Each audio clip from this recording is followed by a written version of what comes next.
Et on revient sur cette information juste avant de nous quitter. Dans le cadre de la célébration de la journée internationale pour l'élimination des violences faites aux femmes et aux filles, la ministre congolaise en charge des questions du genre, Nefer Berti Ingani, a effectué une descente dans les établissements scolaires du département de Pointe-Noire, sensibilisant les élèves sur les violences. Christophe Pongi, Lionel Lumanissa.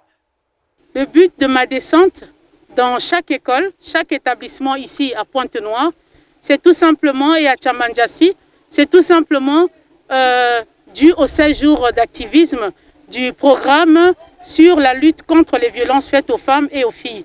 Et vous savez que dans les écoles, les violences faites aux filles en milieu scolaire sont vraiment légion.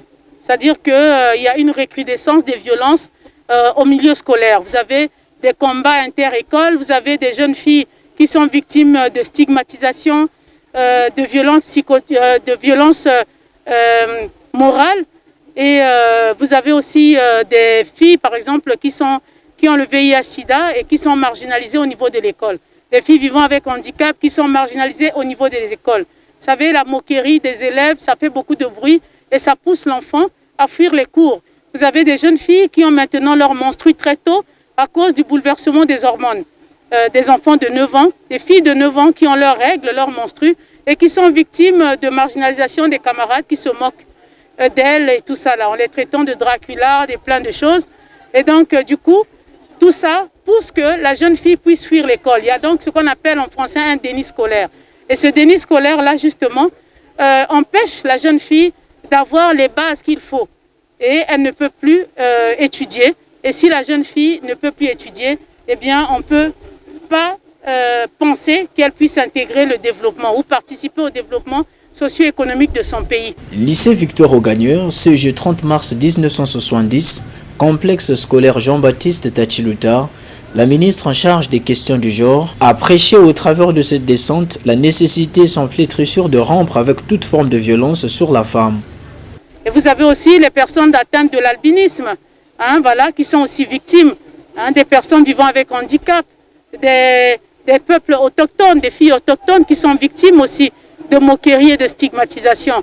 Et en même temps, ces mêmes enfants qui sont ici, ce sont les mêmes qui vivent et subissent les violences faites à leur maman dans les foyers. Donc il fallait qu'il y ait un message très important pour leur faire comprendre.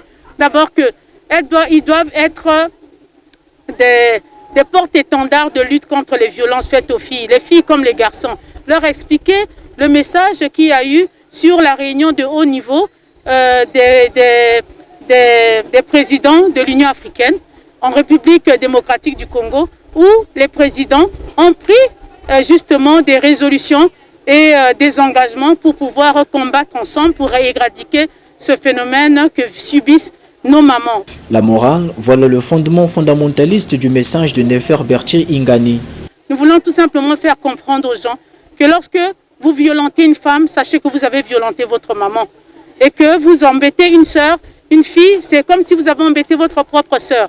Donc on leur fait comprendre ça en langage un peu facile pour leur permettre de comprendre que le but de venir à l'école, ce n'est pas de créer des bagarres ou venir donner des rendez-vous pour la violence. Non, c'est un lieu pour apprendre. Et aujourd'hui, nos écoles deviennent des lieux d'insécurité.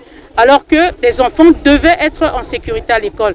Mais ce n'est pas dû aux professeurs, pas forcément aux dirigeants, mais souvent au comportement des enfants. Donc il est temps qu'on puisse les sensibiliser.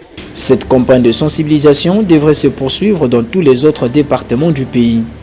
C'est donc la fin de ce journal. Merci à vous de l'avoir suivi. L'info continue sur nos différentes plateformes. Demain, 19h30. Au revoir.